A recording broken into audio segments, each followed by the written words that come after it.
Laddu is just a upalakshana of that. Okay. Purna, like the one inside the modaka. Exactly. That is, see, even our sweets are Vedantic. Yeah. When we were children, what we would do, Purna, we would put inside. And then I always wondered, how is it, how does it go inside? And as children, we used to take out the outside and eat only that. But that outside is bland, right? Whether it is steamed or fried, it's just bland dough. Just bland dough. And this bland dough is the body mind sense complex, made much more interesting because of the sweet filling. In any culture, you see, this filling is a huge thing. Yeah. Somehow, it must have all gone from India only, or maybe people figured out themselves. Even this French pastry, there will be some chocolate filling, something. All our sweets are filled, and that filling is you, sweet, full, free, whole, happy, and the rest of it is dispensable. So that is what the thing is. Let's see. What will do? Glasses are here. That's not the problem. Is it recording? Yes. Already? Yes. Oh, okay. All right.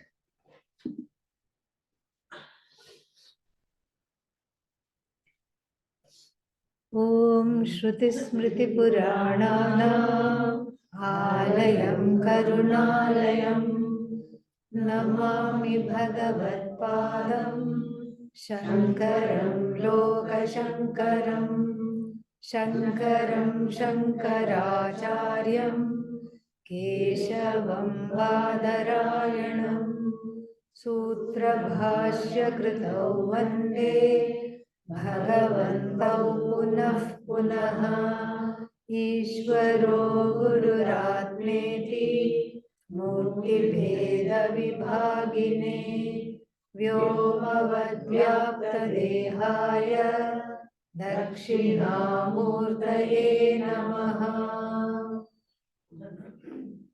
ॐ सहनाववतु सहनौ भुनक्तु सह वीर्यं करवावहै तेजस्विनावधीतमस्तु मा विद्विषावहै।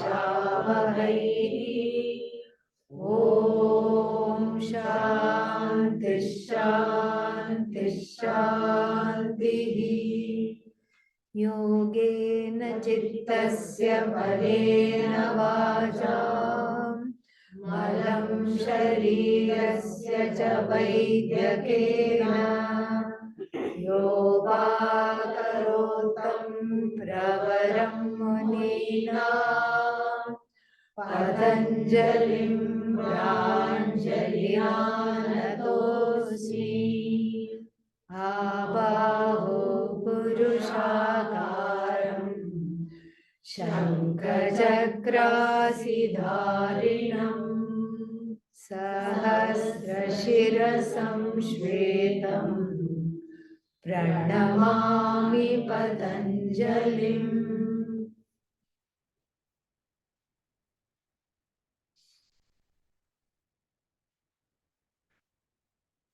We have looked at little bit. We have looked at for the online people little bit. We have looked at many different facets yesterday. We have looked at how the subject I and the object, everything else, is really one, because at the heart, at the source, it is all one truth called Sat. We saw that through the examples of, what examples did we see yesterday? Golden ornament. Before that, pot and clay. And through this we understand we have everything wrong. Even our language is wrong. Somebody is wearing a chain. You like the design. You go and touch the chain of your friend. And what do you say? Is this a golden chain? Right? And so when we say, is this the golden chain on your neck? What are we really saying? The word golden is what? Adjective. Adjective, correct? Chain is what? The substantive which is qualified by the word golden. Correct? But really, Vedanta does yoga with it. It stands it on its head. It does Shirshasana. Because you can have ornaments made of aluminum, white, what is that, white metal. You can have ornaments made of brass, stone, even clay ornaments. If you dig excavation sites, you will find clay ornaments from ancient times. So really, what is the substantive here? What is invariable? Is gold invariable or is chain invariable? So chain, here when we talk about chain and gold, very interesting. Gold is variable, correct? In fact, gold is not the substantive. And same way when we say clay pot, so the clay is, we are talking of as adjectival. Gold we are talking of as adjectival. Pot becomes the noun. And then chain becomes the noun. In Vedanta we say it's the other way around. How? Yeah. Chainy gold. And of course, we should not say potty clay. Not very nice. Chainy gold. Ringy gold. Yeah. Gold in the form of ring. You see, it's not golden ring. Because here we are giving the word ring a truth which it does not have. It is variable. In relation to the ornament, the gold is invariable. We have to understand. In relation to the clay, the pot, the clay is an invariable presence. And the language reflects our own ajnanam, ignorance. Ringy gold, chainy gold, bangly gold, nose studdy gold. Now stud in the form of gold, correct? This is what they understood. The little dialogue between the bangle and the nose stud. Remember that story? Say yes, even if you want to say no. Okay? So, even here, we see this. We see this. It's ring in the form of gold. So, ring is an adjective to gold, to the manifestation of gold. But we have it all upside down in our head. This is what is called yoga of objectivity, where our understanding is made to do a headstand. It is now in Shirshasana without any wall to balance. It is right in the middle of the room. Okay? Self-standing. So this is how our understanding is vitiated. Because of the language, we are participating in a collective misperception. And this is the collective misperception which leads to deifying the ring as an entity by itself, deifying the bangle as an entity by itself. When the bangle goes, my heart also goes because I don't know gold. When the pot becomes crackpot, I also crack open because I don't know what. Don't say gold. Because clay, abba. So Sometimes we wonder where the clay is. So, yeah, just the same place where touch wood is. So, at least the answer came. It came a little late, but at least it came. I'm happy. If you're a Vedanta teacher, one qualification you should have is to be easily pleased. So, ringy gold, chainy gold, and we shouldn't say the other thing, okay? Yeah. Pot in the form of, clay. So, like this, when we understand this, then we see that even though the ornaments are being cooked, melted, we shouldn't say melted, everything else melts, metals smelt. Don't ask me why. Okay, yeah. So when the ornaments are being smelted into gold, we don't feel sad. In fact, even when you take your chain to the jeweler, you will say, this is something from great grandma. The jeweler is a jnani, gold jnani. The jeweler will mercilessly pluck out all the stones or design or everything. Forget your sentimental value. The jeweler is just mental, leaving the senti to you. Okay? You are senti, he is mental. And then what does the jeweler is objective? And the jeweler will weigh not the chain. What is he weighing? Gold. Very good. See, you're getting the hang of it. Jeweler is weighing the gold. He is not weighing the chain. He is the least bothered about the chain, whether the chain is in a very intricate shape or whatever form. He is only interested in how many tolas. Tolas is a unit for gold, measuring gold. How many tolas? That's all he's interested. And then when the weight shows, he will deduct a few, tolas for copper and whatever else, silver, because gold has to be a little hard to make the ornaments. Otherwise, it's too malleable. You have to put some alloys. That's why 22 karat gold. That's why. And so he will minus all that. And you will say, oh, I paid a lot of making charges for this. He is not going to account for the making charges. He takes away everything. He pays you only for what?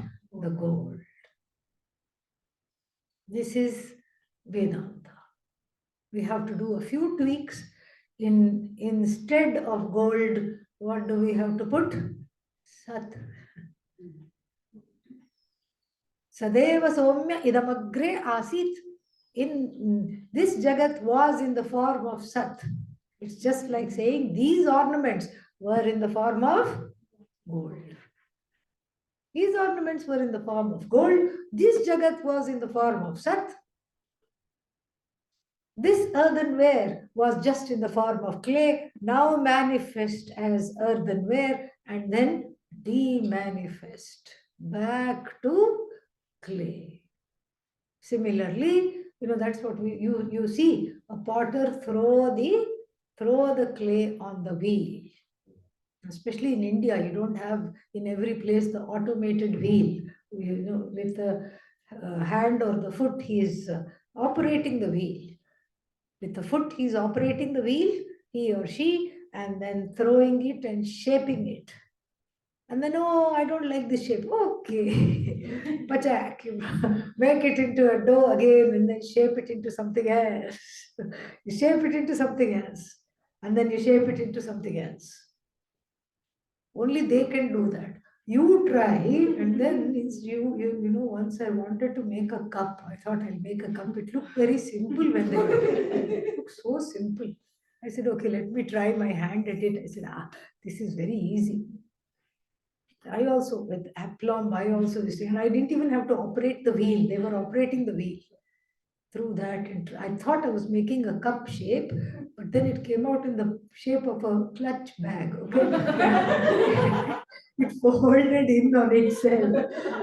Yeah, clutch bag, or for people who don't understand the word samosa. Okay, actually, it was in the shape of a samosa, all folded in. And ugliest looking thing you had ever seen. And I said, please take it away. I can't look at it. But anyhow, but for the expert, it's nothing. You know, they will make it like a plume, they will make two parts, then they will do this, they will make one. It's just a beauty to watch. It is so fantastic. How fantastic it is to watch. It's just a delight to watch because they are skilled at the work. And then so here we say that the what is clay sthaniya? What is the place occupied by clay, occupied by gold? We say Sat in relation to what? Jagat. Same Sat, made into so many names, so many forms, arising out of Sat, sustained by Sat, and then going back to where? Sat alone. When Sat is known as myself, there truly is no fear, no sorrow. Absolutely correct. And what is the meaning of this Sat?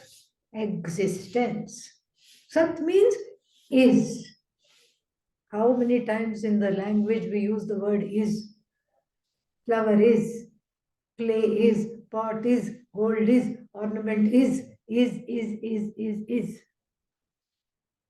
But the is that we know and the is that is Sat has a slight difference. The is that we know is necessarily time bound. Is means what? Is in time. Is today, gone tomorrow. That is the kind of association with is. But what Vedanta deals is not just with is, but with isness.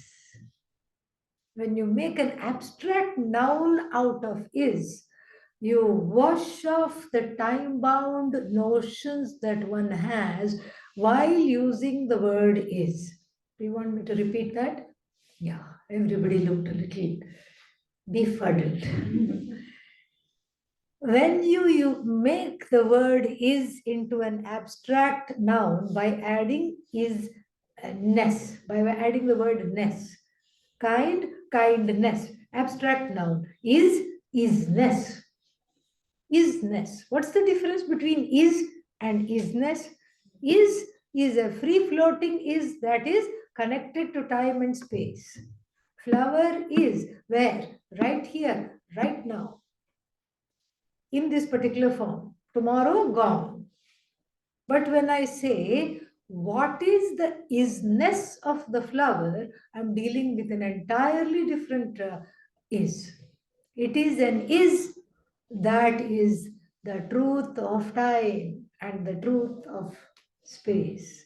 That is why I can say flower is, pot is, clay is, gold is, ornament is, time is, space is.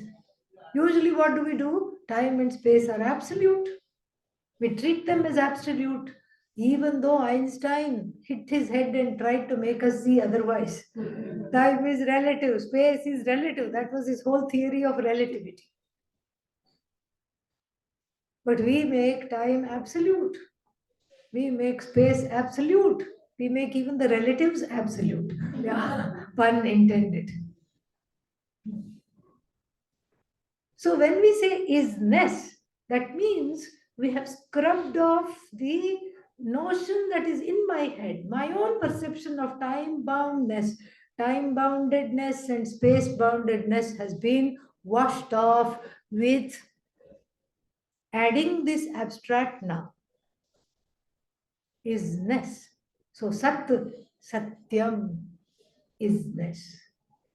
What do I mean that it is free of time and free of space when I say isness? Even if I say is and understand isness, the cognitive shift is complete. Flower is. Let's say I'm holding a flower in my hand. Flower is. How long does the flower last? Today flower is. Tomorrow flower is. Day after tomorrow, you say God was. But really, what will I say? Wilted flower is. Is doesn't go. See this? Even before, let's look at the history of the flower. Flower, bush, rose, bush is. Whatever I ask, the answer is what? Is. Yeah.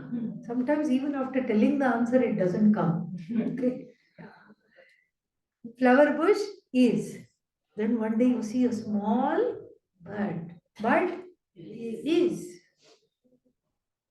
Budding flower is. Slightly open flower is. Blossoming flower is. Wilted flower is. Withered flower is. Strewn petal is. Compost, it becomes compost. Compost is. Another flower bush is. Complete. Is.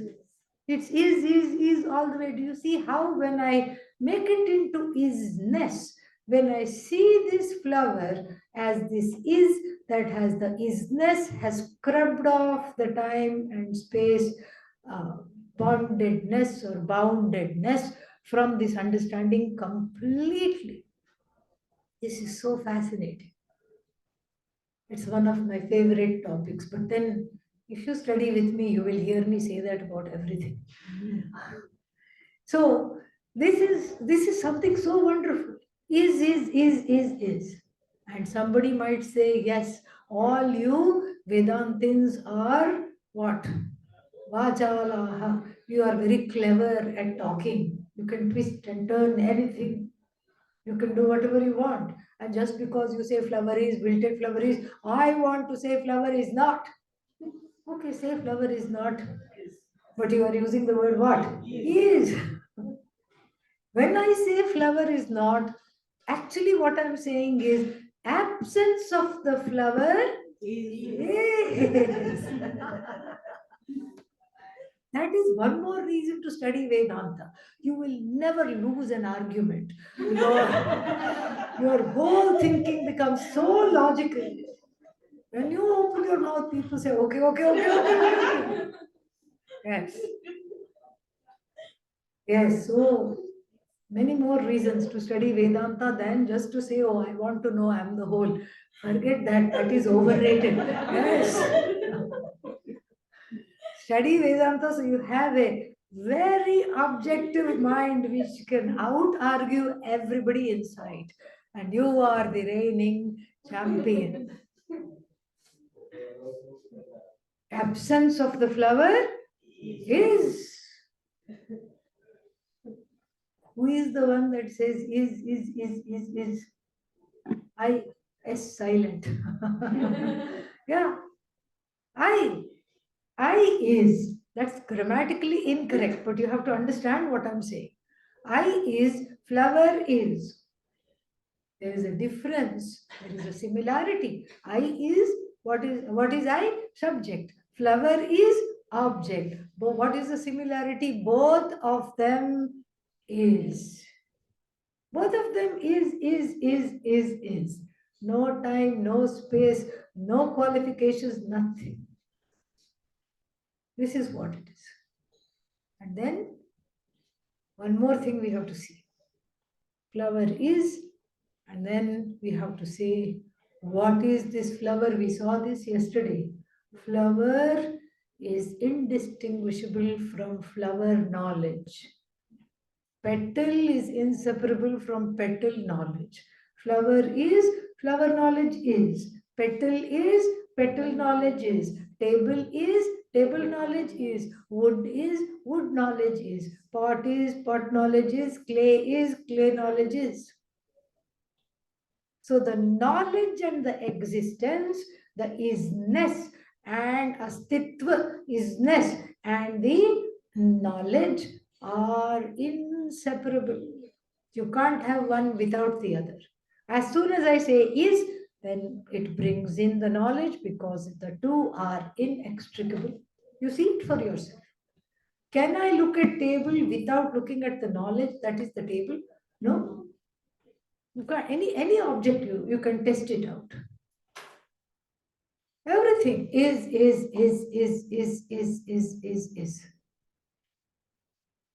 Then this isness is not separate from knowledge. How long does the isness continue? This is the next question. Has the is over now? Is over now? No? No. No. Why? Because I still am. Are you still here? Yes. Yes. Have you come to an end now? No. No. What about now? No. What about now? No. Even if someone were to go rogue and say yes, I will say that was then, this is now. The isness and the knowledge are inextricably linked. In fact, they are not even linked, they are one. And then that is forever. Ananta. Satyam, Jnanam, Anantam. Sat, Chit, Ananda. Both are one and the same. Satchidananda from the standpoint of the I, Satyam Jnanam Anantam from the standpoint of the collective.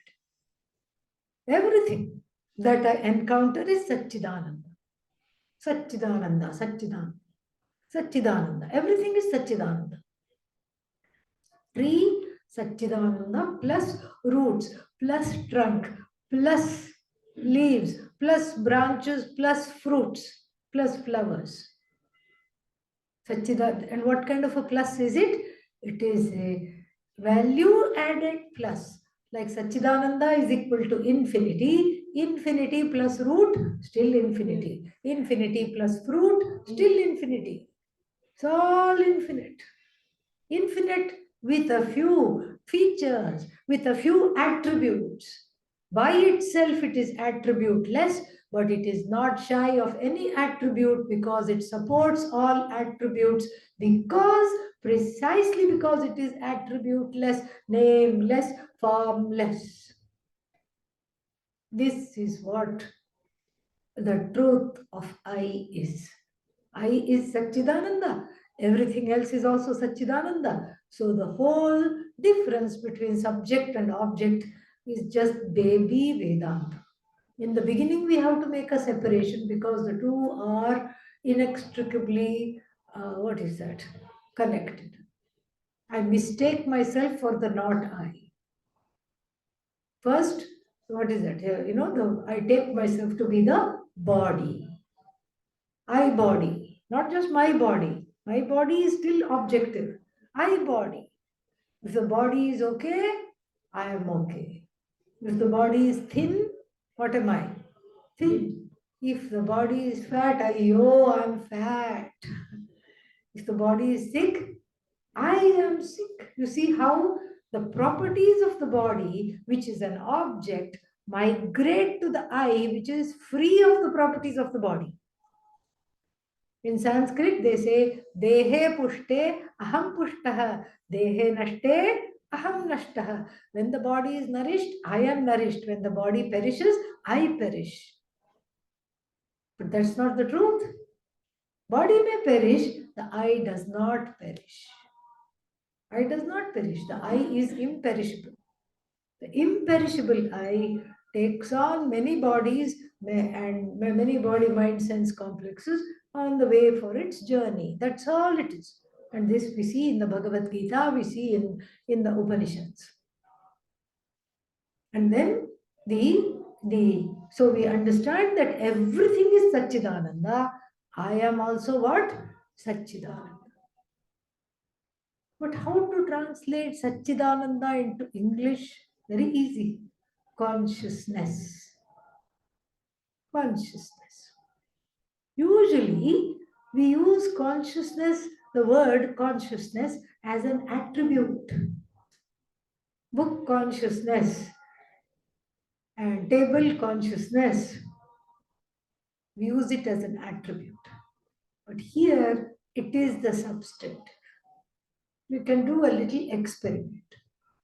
can close your eyes. You don't have to sit in any different way. Just gently close your eyes and visualize whatever I tell you to visualize. Book, car, table, bhandara, sadhu feeding,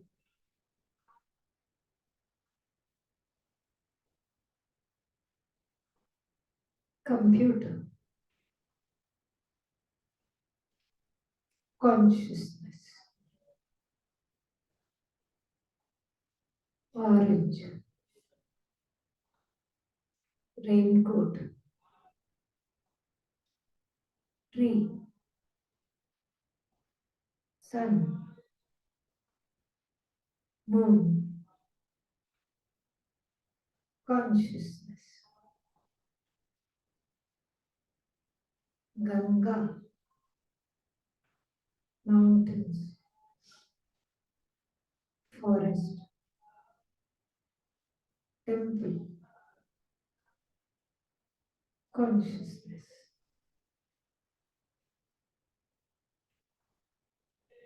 Slowly open the eyes. What does this little exercise teach us? When I said book, you could easily visualize what? Book. Book. Table, table. Car, car. Consciousness, bekar. You couldn't visualize anything. Did any vision come? Consciousness, nothing. It is not an attribute. It is you. It is you which does it, which is not an object. It is the self-evident you. Then again you can say computer, yes. All kinds of Ishta computers come to mind. Laptop, this top, that top, everything comes to mind. Then we said raincoat, all kinds of raincoats, branded and unbranded raincoats come to mind. Smart looking and ponchos and sometimes what people in India just have a tarpaulin on their head. Even that you can say raincoat. Everything comes to mind. And then after raincoat, what comes? Consciousness. Nothing to visualize because it is free of form, it is free of name, it is free of attributes. It is, in other words, just you. All that is there is you. And that you not being an object does not really evoke any picture in the head and should not evoke any picture in the head. That which is whole and limitless, it is limitless enough to pervade, we can use the word, pervade the world of objects, names, and forms. This is what the Taittiriya Upanishad teaches. So kamayat bahusyam praja yeti satapotapyat satapastaptva idagam sarvam asrijat yadidam kincha tat srishtva tadevanupravishat tadanupravishya satchatyacha bhavat. Very beautiful teaching. Saha akamayat. That consciousness endowed with the ability to create, the ability to sustain, the ability to take back is called Ishvara. Consciousness endowed with Shakti. What is Shakti? An imaginary power. It is not a parallel power because all there is consciousness. In Sanskrit we call it Satchidananda, we call it Brahman. That Brahman along with Shakti is called Bhagavan. That's why all our gods are happily married. Yes, we cannot visualize one without the other. Even Ganesha, who is supposed to be what? Nitya Brahmachari, has Riddhi and Siddhi imagined with him. So, this is the Shakti. These are all the Shaktis. The Shakti is non-separate from Ishvara. And so the same consciousness endowed with the ability to create, the ability to sustain, the ability to take back, The whole universe is called Bhagavan. And in this mantra that I just chanted, so it says, Bhagavan visualized. Saha, this great being visualized. Visualized means thought of the last cycle of creation.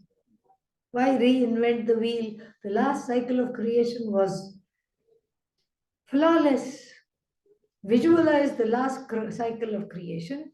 What do you mean by the last cycle of creation? Who is going to get married to who? What kind of issues are going to be there? Who is going to be friends with who? Who is going to fight with who? Who is going to be the child of who?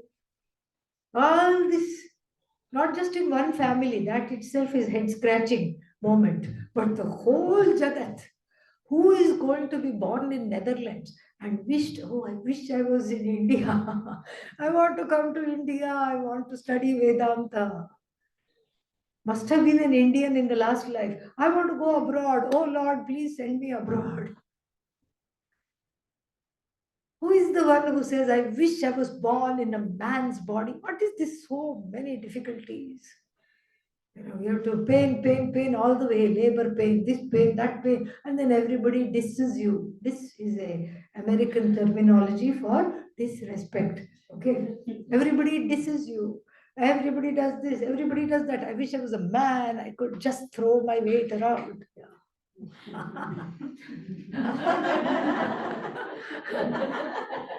Now we are seeing everybody's secret wish. Yeah.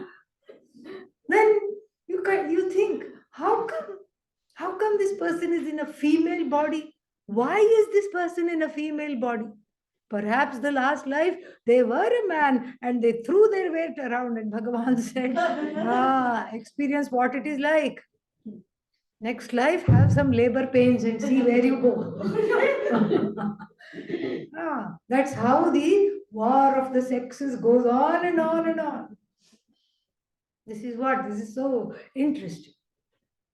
So this is how it is. The whole thing is like this. So then, what did Bhagavan desire? I know we have desires. This is understandable. But if Bhagavan also started to have desires, where will we go? Bhagavan's desire is in tandem with the Jiva's desire. The Jivas were one with Bhagavan. That's what the Taittiriya Upanishad says. They said, let me out. This is the problem with individuals. Let me out. I want to be free. Set me free. I have so many desires. Give me a body. Give me a country. I want to fulfill these desires. Okay, how is that going for you? Let me in. Darshan kab doge? Why are you away from me? Why are you playing hide and seek? Oh Krishna, come to me. Let me in. Crazy we are. But this is how it is. Let me out. So, what did Bhagavan say? Bahusyam prajayeya. May I become. As though, okay? See, Vedanta must be taught with permanent air quotes. It's all as though. May I become many. It's not really becoming. If anybody was really becoming, if Bhagavan was really becoming the Jagat, there is no Bhagavan. Who to pray to? But we are not pantheistic. We are not praying to trees and rocks. Every tree, every rock rocks for us because it is Bhagavan. It's all Bhagavan. Nobody worships an idol. Nobody worships a stone. We transcend the stone to worship Bhagavan just like touchwood. Same touchwood everywhere. Touchwood, touchwood, touchwood, touchwood, touchwood, touchwood, touchwood. And so here, Bhagavan said, may I be many. And then visualizing the last cycle of creation, just said Tathastu because it's all effortless. Trees, everything came, dinosaurs, scary things, not very scary things, rabbits, puppy dogs, kittens, all of them came, everything came. And then the Upanishad proceeds to say that what? Not only she created everything, became everything, entered the creation, just like the Purna enters the dough, like the chocolate filling enters the croissant. Similarly, this Bhagavan Satchidananda, with the sweetness of just the sweetness of Atma, entered and pervaded everything. That is why in our culture everything is sacred. We don't step on even 1 rupee note. What is that? Lakshmi. If it falls, we immediately pick it up and keep it. We go like this. Nobody steps on a piece of paper. What is that? Goddess Saraswati. That is what it is. The whole thing is Ishvara. Nothing is separate. Everything is sacred.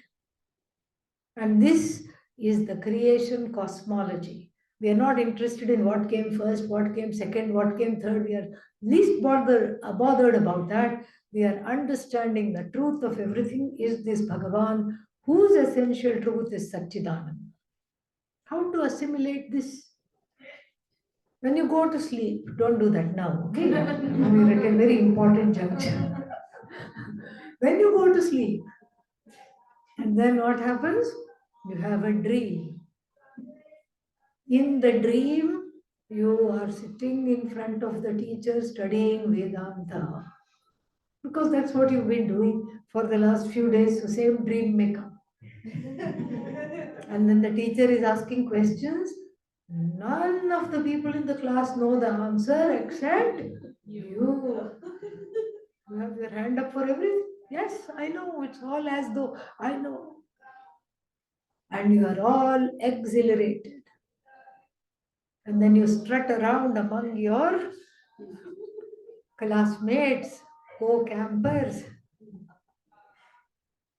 And then they all look at you with adoration. How long have you been studying? And you don't have to be, you don't want to say very long. Because that takes away all the fun. No, like you, I just now came. Then there is fun. I also just now came. Then how come you know so much? Don't know. Some blessing.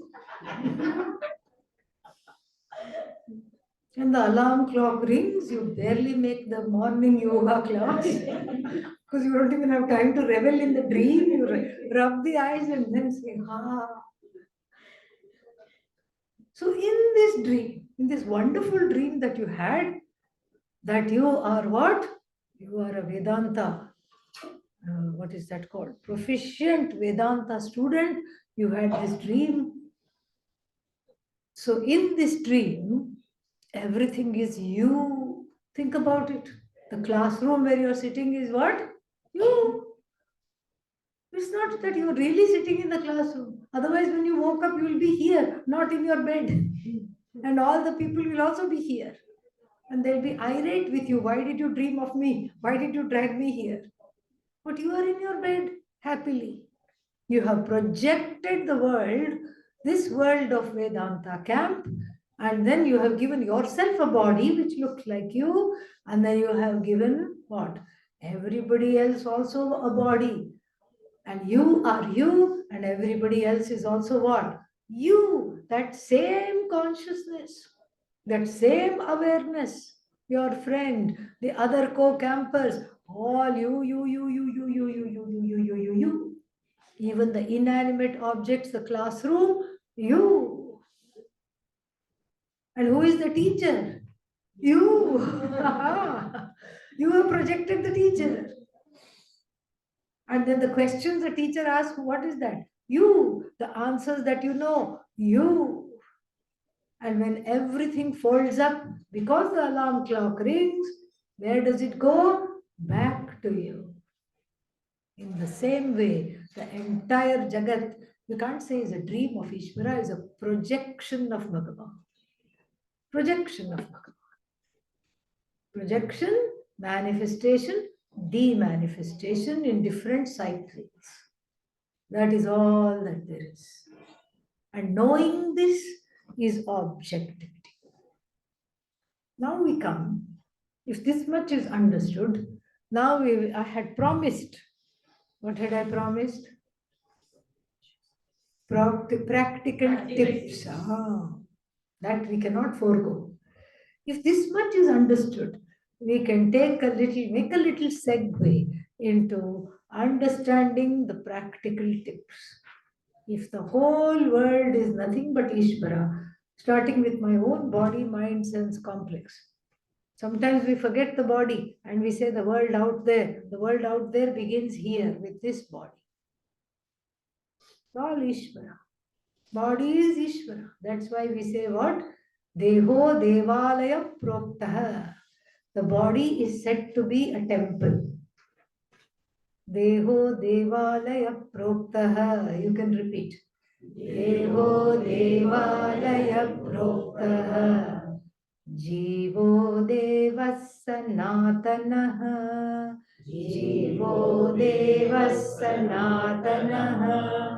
त्यजेदज्ञाननिर्माल्यम् त्यजेदज्ञाननिर्माल्यम् सोऽहं भावेन पूजयेत् सोऽहं भावेन पूजयेत् देहो देवालय प्रोक्तः.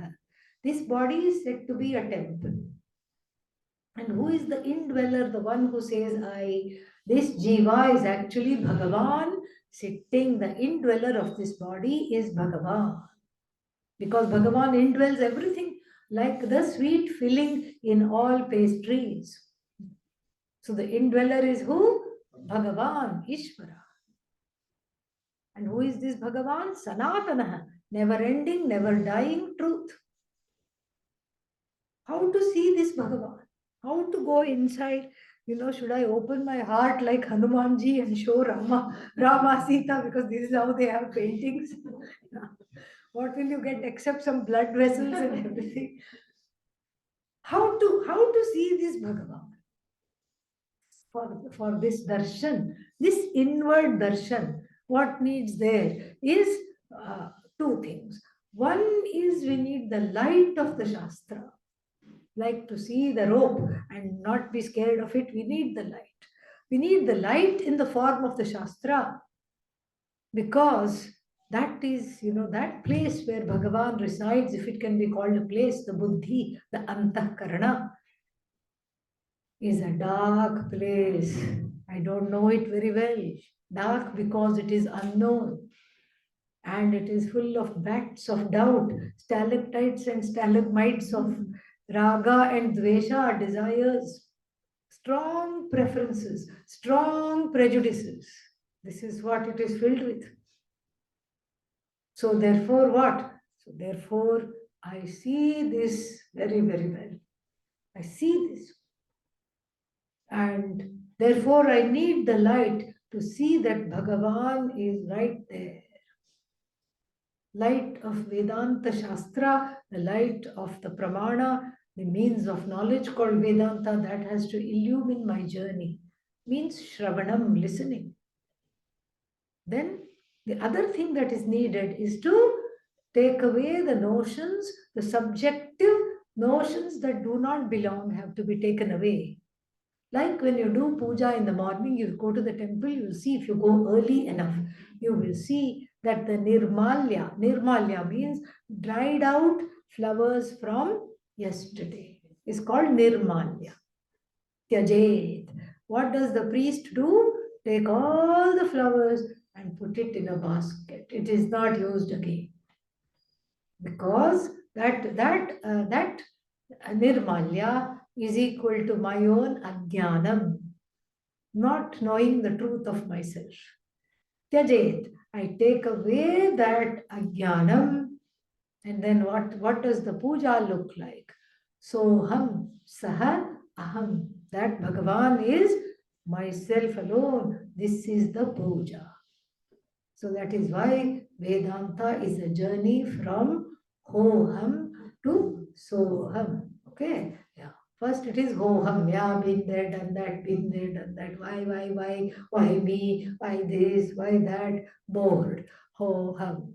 Hoham to what? Soham. Saha eva aham. Or you can even say Saham. She, I am. He, I am. I am one with she, I am one with he. Very beautiful. So therefore, everything is Ishvara. And I am this Ishvara, that is the understanding. But the mind, the buddhi, the antahkarana is just like, is likened in the Shastra to a guha. Guha means what? Cave. Beetle's ashram. I come to know a few things. So, so like the caves there. Cave. So, cave means what? It is dangerous, it's dark. And all our temples are like that, based on this understanding. I don't know my own mind, I don't know my own heart, I don't know what kind of fears, desires lurk in there. That's why it is dark. You go to any South Indian temple, not any of these modern temples, ancient temples, there is not even a tube light inside, nothing inside. Madurai temple, Meenakshi temple. You don't even have to go in. People behind you make sure you get entry by pushing you in. That's what happened to me. Okay. Then I found myself in front of the sanctum. It's all dark. Small flickering oil lamp, that's all. I don't know where is there a goddess. Goddess is also made of black stone. The surrounding walls of the sanctum, black monolith stones. Pujari being from South India, also dark, also black color. I don't see anybody, I don't see anything. It's all shrouded in mystery. Then he says, okay, have darshan. Na tatra suryo bhati na chandra tarakam. He takes the karpura. What is that called in English? Camphor. Camphor. Takes the camphor and then shows the light. He is supposed to show the goddess or any vigraha that is there from head to toe. Please see. This is goddess. Oh, look at the sari. Look at the jewelry. Look at this. This is darshan. What darshan is this? Darshan. That is why it is like that. That is why no lights are allowed. That is why you make your way slowly. And sometimes there are 5 doors, panchakosha, 5 places of error. Sometimes there are 7 to connote chakras or whatever, so many different. Sometimes there are 3 minimum. Gross body, subtle body, causal body, all this you go through the doors, the doorways. And then you have just the most wonderful darshan. And it's always a camphor lamp. Camphor has the ability to burn without leaving a residue. In America, they take a candle. It's not the same, really. It's not the same because there everything is made of wood, fire hazard. So many, you can't just have like a heap of conflagration in your arati thing. You can't do that. The smoke alarm will go off and all the neighbors will come every morning. Okay, when you do arati, what happened? And sometimes they get extra clever and then they call in the fire department. It happened in Atlanta. We were doing something and we were doing a small homa, and they had moved into a new house. So we were happily doing the homa, beep, beep, beep, beep, beep. And then, the people started to fan it and everything. And then it stopped. And then, but by that time, another beep, beep, beep, beep, beep outside. Fire engine, huge. 3 of them came. So you can't do that. So therefore, we have to suffice with a little candle. And then the candle is not supported here because it leaves a residue. And if karpura is my ajnanam, it is consumed totally in the fire of knowledge. That's the idea. The camphor is my ajnanam, it is a dense mass, and when the fire of knowledge is applied to it, it goes away completely. That is why we do the arati every day. There the sun does not shine, neither the stars, nor the moon, nor the fire. Oh, must be a scary dark place. No. Atma Jyoti. It is all light. I am all light. What do you mean it is all light? I am all light. It means the following. It means that I know I am evident. Everything becomes evident to me. I am consciousness. Everything else is an object of consciousness. Table, object of consciousness. Chair, object of consciousness. And then book evident to me, computer evident to me, microphone evident to me, door evident to me, window evident to me. Everything is evident to me, and I am what? Evident to myself. Self-evident. This is just brilliant. This is just so beautiful. And so this is what uh, we are studying. It's a lifelong process. And in order to have this darshan, we need to have a few things in the bag. And that is what we are going to talk of now. In order to have this oneness, this darshan, we have to have a few things in the bag so that the ajnanam, the darkness of this ajnanam means what? Self-ignorance is dispelled. The first thing is to inquire into the raga and dvesha. What is raga? Strong preferences. What is dvesha? Strong prejudices. And somebody said, get rid of preferences and prejudices. How can you get rid of them? And the Bhagavad Gita also helps. The Bhagavad Gita says, Sarvesham buddhau ragadveshau vyavasthitau. In every heart, in every buddhi, raga and dvesha are there. It is not Jiva Srishti. I didn't make it. Whose Srishti it is? Ishvara Srishti.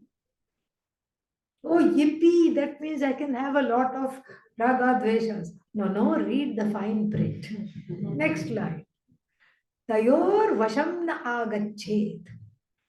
You have the freedom to have raga dveshas. You also have the free will to not come under their spell. Tau hi asya paripanthinau. Asya purushasya, for this sadhaka, for the person who is on this quest, the raga dveshas become very powerful detractors. They are inimical to our study. So therefore, what do I do? So first order of business is to categorize raga and dvesha into two. First categorization are raga dveshas that you cultivate. I love ice cream, mango ice cream, nothing wrong. But if there is no mango ice cream and as a result ice cream, then something is wrong. Correct? I'm not a desirer of mango ice cream. Mango ice cream is having me. I'm not having mango ice cream. There are certain ragas and dveshas that sit in the driver's seat and drive you crazy. You don't operate them. They operate you. Many things we can see. I cannot live without ... You can fill in the blanks. I cannot have this ... I cannot be without ... These are what are called binding ragas and dveshas. I cannot be without ... I cannot be with ... Cannot be without ... cannot be with ... You can fill in the blanks. All this is called binding desires. Desires that bind you to fulfill those objects, to gain those objects or to stay away from those objects. These are called binding desires. Then there are certain other desires. If I have it, wonderful. Let's say I have a favorite what is that called? Cafe. And I go to that. And there in the favorite cafe, I have a favorite drink. I don't know if the cafe is open or not. With great difficulty, I go. And when I go, that favorite drink is not there. Then what do I say? It's okay. I'll come tomorrow. I'll try my luck next time. You have something else, or you don't have anything and you come back. This desire is not going to harm. This is a free desire. You are free to fulfill it. You are still free even if you don't fulfill it. But if you have a meltdown in front of the person who is there, because your favorite drink is not there, then we need to talk. Yeah. You have a meltdown means what? You have to be carried out in buckets afterwards. Total and complete meltdown because things did not go my way. Again, coming back to why me. So the raga and dvesha are the cataracts that convert the objective jagat into a subjective mess. They have to be removed. In fact, we have a stanza in the Guru Stotra. Ajnana timirandhasya jnananjanashalakaya chakshurunmilitam yena tasmai shri gurave namaha. Namaha to that miraculous Guru who did cataract surgery with the scalpel of knowledge. Cut out the cataracts that was distorting the vision of no division, which is the vision of Vedanta, into a vision of full of divisions. This is why the Guru is lauded. But even as I'm studying, I can help myself shed the binding raga dveshas. The first category. The second category are what? Non-binding. For the time being, the non-binding is not harming me, so I can be free to indulge in that. And then the binding ones, I have to let go. How to do that? Join an ashram. It will automatically be taken care of. Yes. Today, what for lunch? Dal chawal. Tomorrow, dal chawal dal. Okay. Join other yoga camp. Dal without seasoning. Vegetables without reasoning.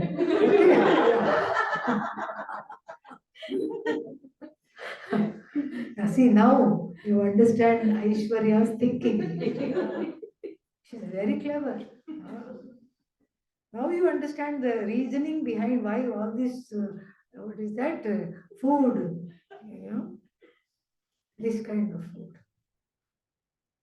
Because there is all these things. Without this, I can't have this. With this kind of food, I'll run away. At home, you would have run away. Yes. Ajis agree. Would have run away long ago. But here, there's all these people who love you, you can't run away. Yeah. Yeah, you can't run away. You have to be here. And so therefore, some ragas I cannot live without salt, drops. I cannot live this kind of vegetables, drops. Yes. And I can't live with all these people, that also drops. This person is annoying, that person is too loud. Why does this person talk so much? And why does this person not say anything at all? I feel like shaking this fellow. Why don't you talk? All that drops.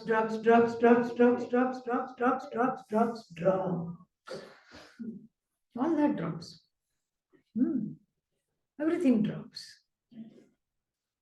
So, join an ashram. Easy. Get rid of all the binding desires. Okay? This is easy. If that's not an option, you can do this at home. Because the binding desires will be there.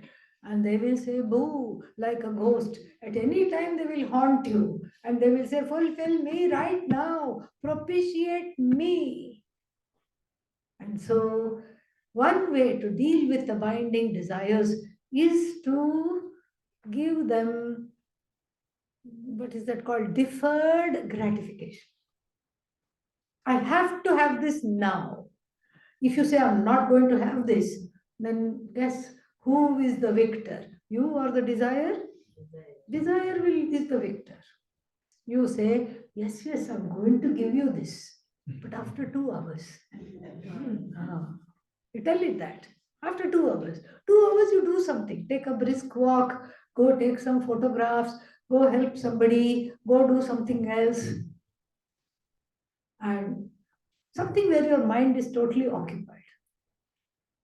Go visit somebody, do something. Then after 2 hours, the likelihood is that you may even forget about it totally because your mind has been engrossed. Or if you haven't forgotten about it, you negotiate again. 1 more hour, okay? Yeah. See if it will listen. If it does not listen, do not punish it. Just say, here, okay, Baba, here you go, have it. Next day again 2 hours. After the 2-hour muscle is strengthened, then you do what?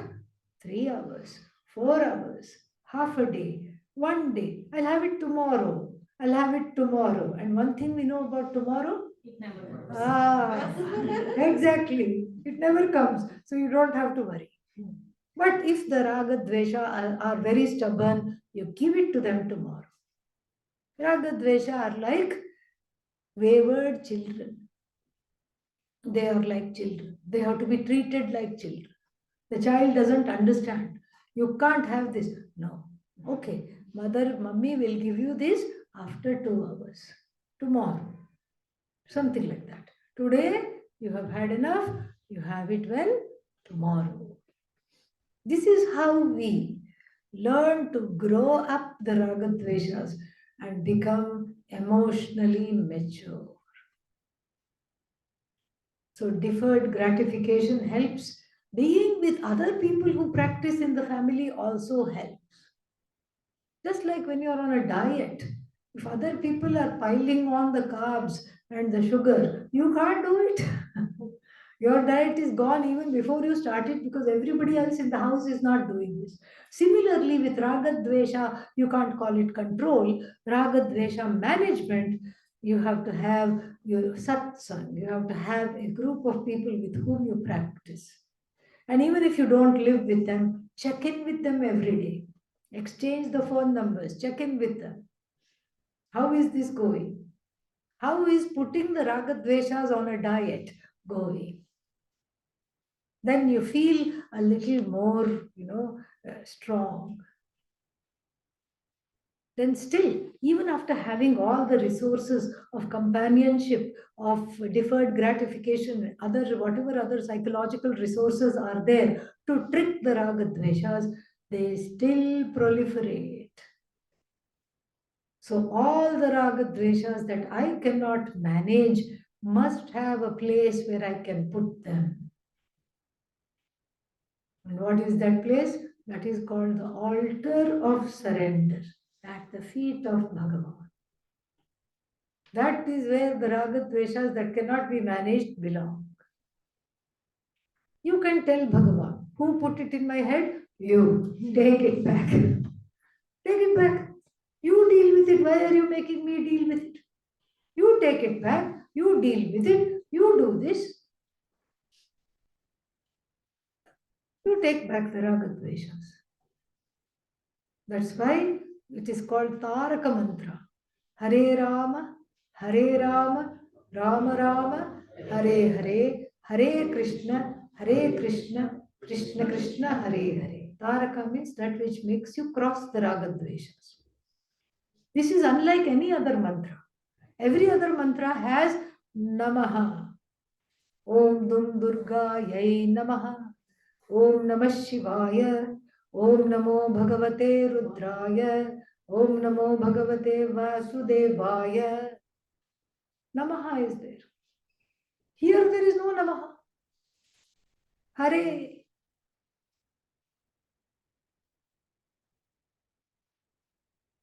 Harihi. Hare. Vocative case. You're just calling. And how are you calling? Because if you call Bhagavan, you should tell him or her what to do. Here, Hara means take away, take away, take away. Hari also is the one that takes away. Takes away what? All this burden of ragadveshas.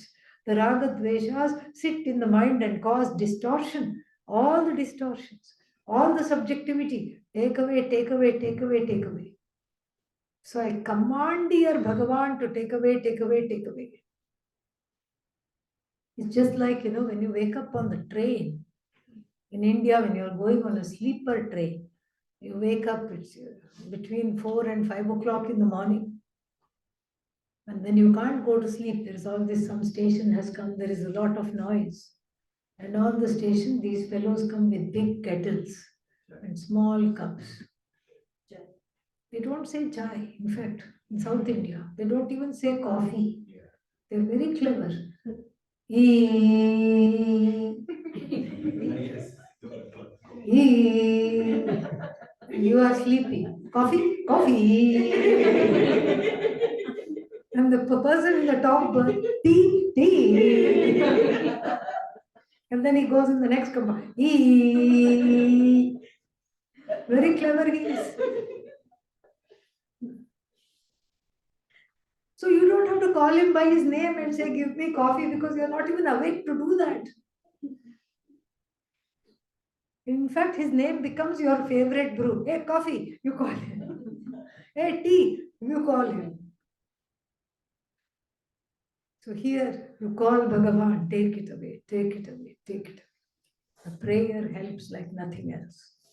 You surrender all the things you don't want at the feet of the Lord.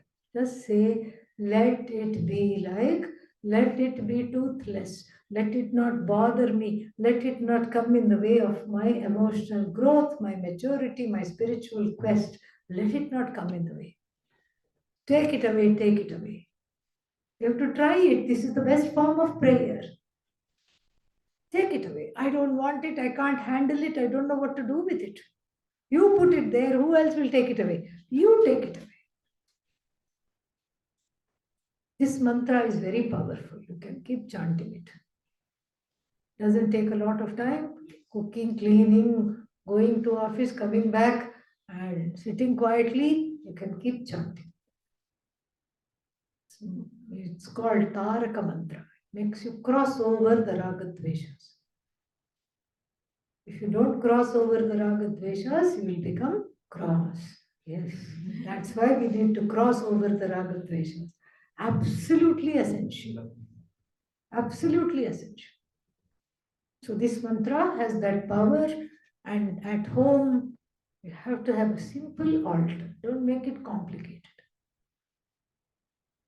And you invest in that altar, you validate the altar to validate you. This is amazing. You give permission to the altar to validate you. That's why all our icons in the Hindu iconography are happy, smiling Bhagavans, showing this mudra. What is this mudra? Abhaya mudra. In English, it says, don't fear, I am here. That is the mudra. They're all smiling. They're all smiling. And you can tell them whatever you want. In fact, even if you are angry, direct the anger against Bhagavan, then it becomes objective. The anger becomes suddenly objective. This is how the Sri Rudram starts. I just feel like I'm targeted by Bhagavan. Oh, you're giving me so much karma phala. I can't bear it. I have been singled out. You are like a hunter with an arrow, poison dipped arrow, karma phala dipped arrow. You are just striking at me. Look, this person has been less dharmic than me. Go here. No, you're coming against me again. What's wrong with you? Only in the Hindu tradition we can get away with calling Bhagavan, hey, drape. Drape means you disgusting looking person. Are you blind? What's wrong with you? Even my abuse, even my intolerance, even my anger is turned into prayer when the subjectivity is recognized and as Ishvara. This is very beautiful. Let me repeat that. When my subjectivity is recognized as Ishvara, it becomes objective. There's nothing but Ishvara. You Ishvarize your subjectivity. You Ishvarize your anger. You Ishvarize your pain. You Ishvarize your lack. You Ishvarize your fears. And finally, you Ishvarize your sorrows. I put that at the altar which is limitless, which is Satchidananda, which pervades everything. And then, and what are my sorrows? Limited or limitless? Who said limitless? See me after class. He's coming for 6 months. I know. That's why he's doing. So, limited. It may feel limitless. It may feel I have been targeted with limitless sorrow. No, it is limited. Finite sorrow. The finite sorrow is put on the altar that is infinite. Is the finite included in the infinite? Say yes, so we can move on. Is the finite included in the infinite? Yes. What happens to the finite? Swaha. What is left? Infinite. When the limited, the one who has notions, I am limited, surrenders to the limitless, all that is there is limitless. Limited, chu, gone, finished. Not there at all. This is the power of prayer. This is the power of surrendering to Bhagavan. That's why it's called an altar of surrender, because it has the power to alter you. This is why. Spelling may be different, but it nonetheless alters you. It makes you into a person that is more compassionate, more receptive, more accommodating. More accommodating doesn't mean that you're a doormat, that everybody, that's the fear. If I'm accommodating, I'm vulnerable. If I'm vulnerable, everybody will wipe their feet on me, not just walk all over me. Wipe their feet on me. No, because it's the limitless. In that vision of myself included, first level, I am included in the limitless. I'm not separate from the limitless. There can be no limitless which does not include me. And then that limitless is Ishvara. I'm included in Ishvara.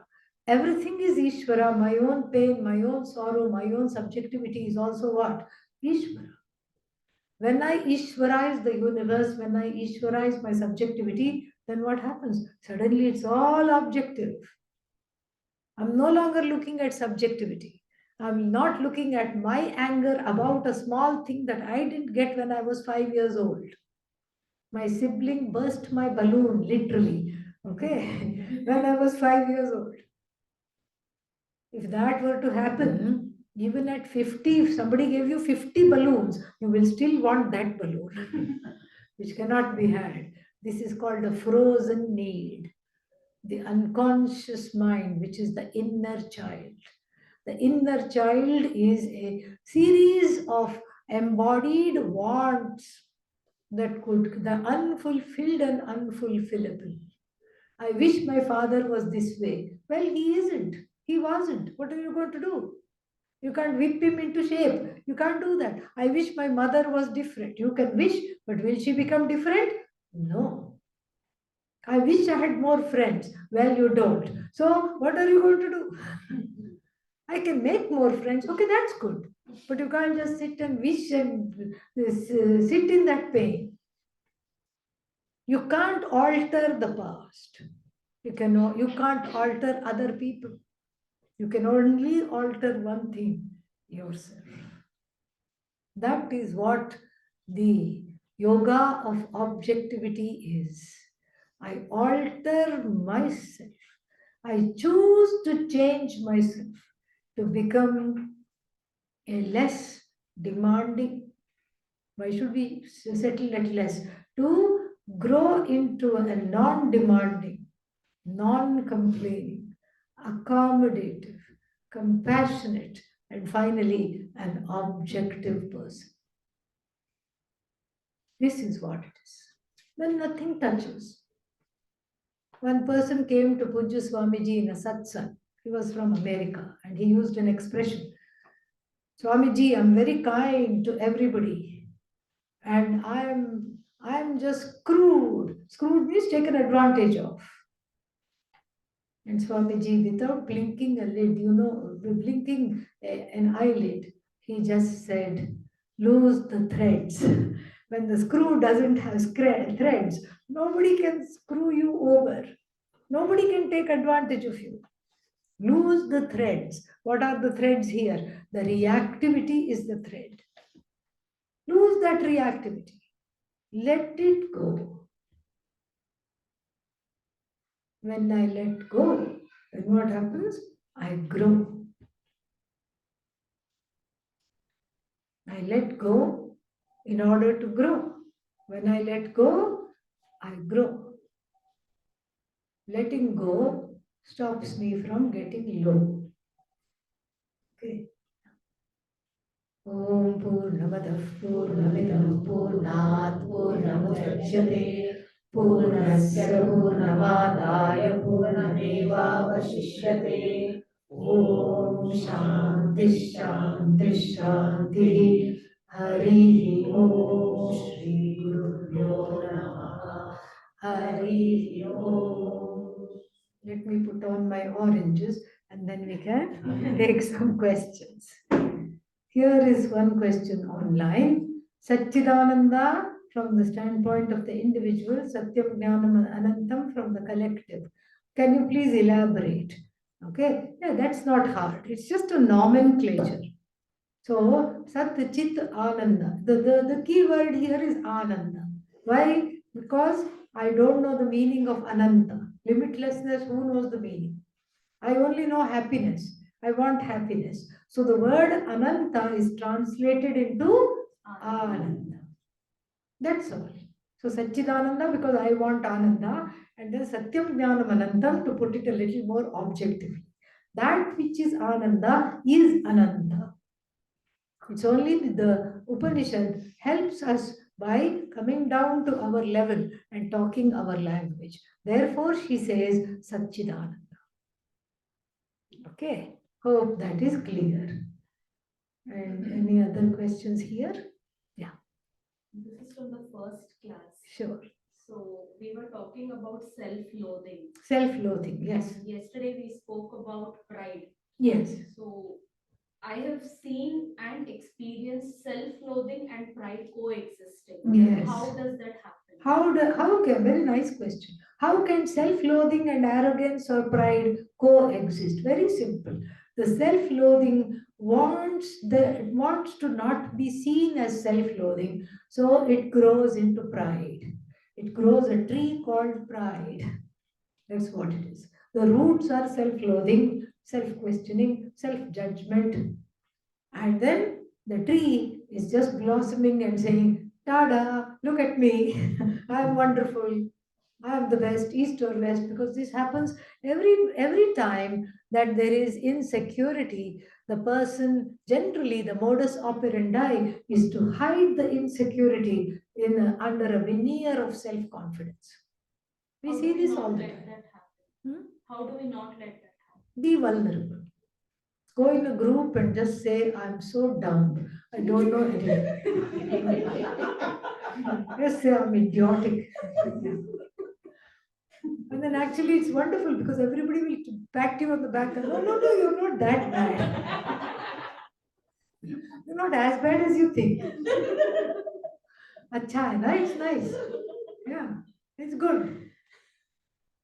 Yesterday you were going to tell us about how to grow from being a consumer to a contributor. How to grow from being, I don't know if I said I would tell, but I'll tell. Yeah. So how to grow from being a consumer to a contributor. Because you see, the thing is, this is the Swadharma. There is a purpose why we are born. There is a purpose why we don't all look alike. Why we are not Xerox copies of each other. Why we are not clones of each other. We could all looked the same.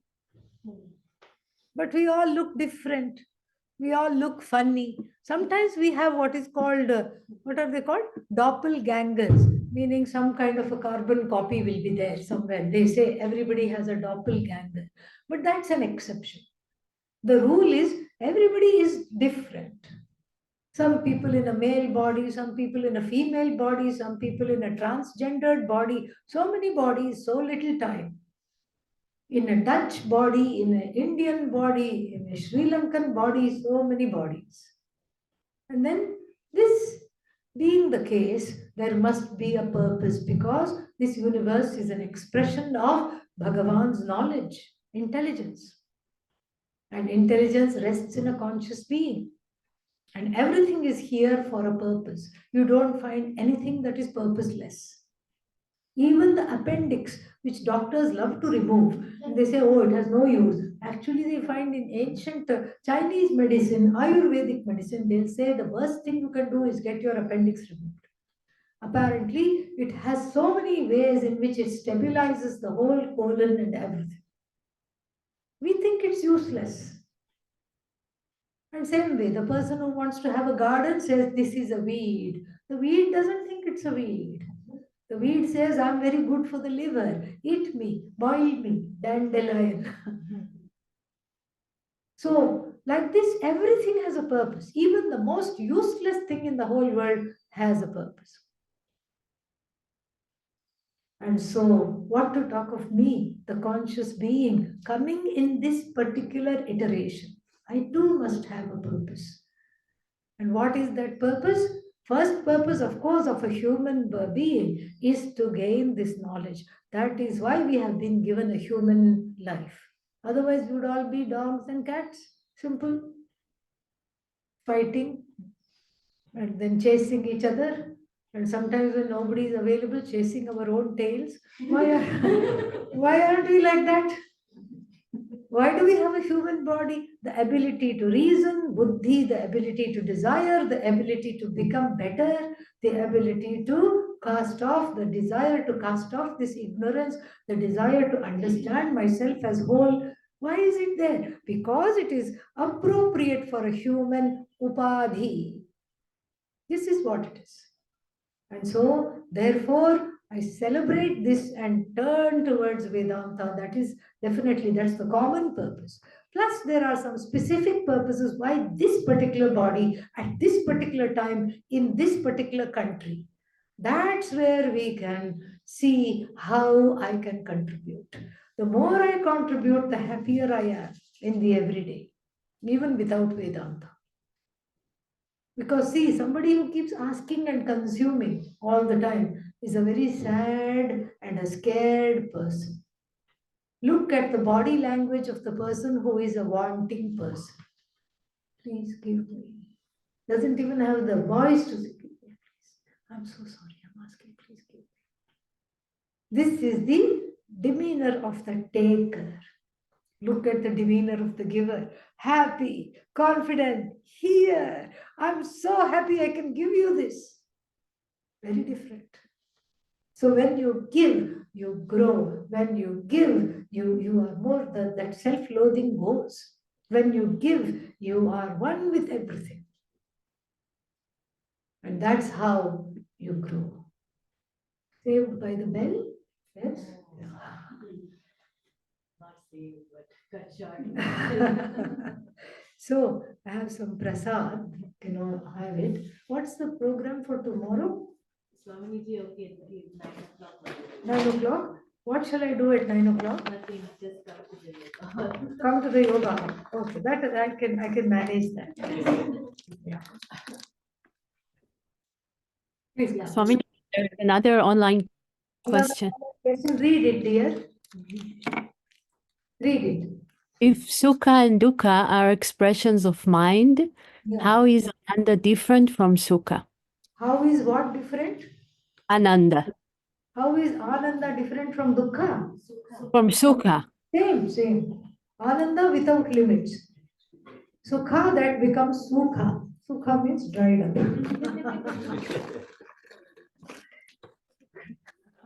Sukh gaya.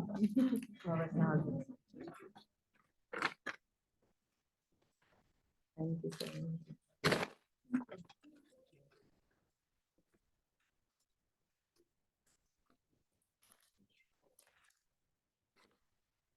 What's happening I tonight? also had one question. Who? I had a question. Yeah, what was your question?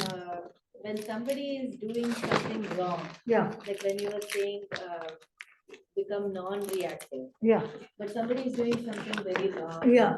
you know, or According to something who? According to violent. who? No, if there's some violence or Yes, how, and they are doing it to you, yeah, or they are doing it to your loved one. loved one, yeah. So you cannot be non-reactive, right? No, in it's the not. You respond, you don't react.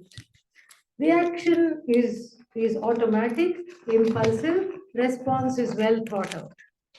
You think about it and you respond. Yeah. Where is Nirmala? Is she okay? Yeah, I was having some head spinning kind of thing. Vertigo? Yeah. Vertigo.